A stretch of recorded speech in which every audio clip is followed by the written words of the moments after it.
In the sweltering summer of 1518, the ancient city of Strasbourg, nestled in the Holy Roman Empire, was gripped by an event so bizarre it defies easy explanation. Its streets, usually bustling with merchants and artisans, became the stage for a terrifying spectacle. This was not a celebration, but a plague of movement. Imagine a city filled with music, yet it was a soundtrack of dread.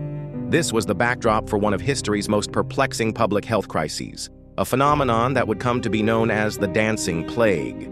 It began subtly, then escalated into a full-blown nightmare. The strange affliction first manifested in July, with a woman named Frau Trophäa. She stepped into a narrow street and began to dance, not with joy or rhythm, but with an unsettling, compulsive energy. Her movements were involuntary, her body seemingly possessed by an unseen force. She danced without pause for hours on end, her face contorted in distress. Passers-by watched in bewildered horror as her relentless jig continued through the day and into the night. By the following morning, her bizarre performance had not ceased. Within days, the inexplicable compulsion began to spread. 3 more individuals joined Frau Trophäa in her frantic dance. Soon, the number swelled to dozens, their bodies twitching and swaying uncontrollably in the public squares. They were not dancing for pleasure, but as if driven by an internal torment. The dancers showed no signs of stopping, even as their feet became raw and bleeding, and their limbs trembled from exhaustion. Their faces were pale, their eyes glazed over, yet the relentless movement continued. The city watched, helpless and terrified, as the bizarre epidemic took hold. As the numbers grew, the city council and local physicians were utterly baffled. They initially believed the dancers were suffering from hot blood, a natural disease that could be cured by more dancing. In a desperate attempt to contain the madness, they made a catastrophic decision. They opened guild halls and erected a large wooden stage, encouraging the afflicted to dance themselves out of the malady. Musicians were hired to provide accompaniment, believing that organized movement might help.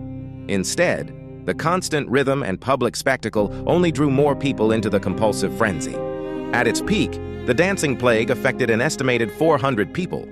The relentless physical exertion took a horrific toll. Many collapsed from sheer exhaustion, their hearts giving out under the strain. Others suffered strokes or heart attacks, their bodies simply unable to endure the continuous movement. Dozens perished, their lives cut short by an invisible, relentless force. The streets of Strasbourg became a macabre dance floor, where life and death intertwined in a horrifying ballet. The city was overwhelmed by the sheer scale of the suffering and the mounting death count. Centuries later, the true cause of the dancing plague remains one of history's most enduring medical mysteries.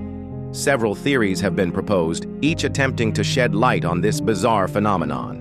One prominent theory points to ergot poisoning. Ergot is a toxic fungus that grows on rye and other grains, producing hallucinogenic and convulsive effects. Contaminated bread could have triggered the initial symptoms.